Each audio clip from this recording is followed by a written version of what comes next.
অষ্টম শ্রেণী পাশে বাংলাদেশ সুপ্রিম কোর্টের নতুন একটি নিয়োগ বিজ্ঞপ্তি প্রকাশ করা হয়েছে।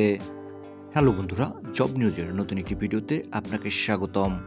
বাংলাদেশ সুপ্রিম কোর্ট হাইকোর্ট বিভাগের নিম্নলিখিত শূন্য পদে অস্থায়ী ভিত্তিতে জনবল নিয়োগের লক্ষ্যে যোগ্যতা সম্পন্ন জন্মসূত্রে বাংলাদেশের নাগরিক নিকট হতে দরখাস্ত আহ্বান করা যাচ্ছে।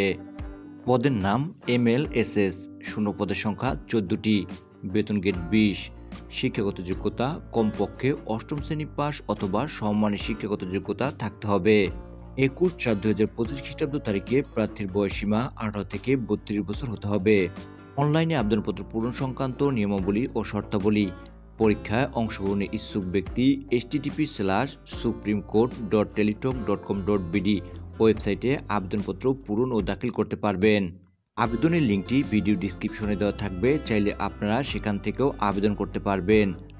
আবেদনের সময়সীমা: অনলাইনে আবেদনপত্র পূরণ ও পরীক্ষার ফি জমাদানের শুরুর তারিখ ও সময় 21শে এপ্রিল 2025 সকাল 10টা এবং অনলাইনে আবেদনপত্র জমাদানের শেষ তারিখ ও সময় 8ই মে 2025 বিকাল 5টা।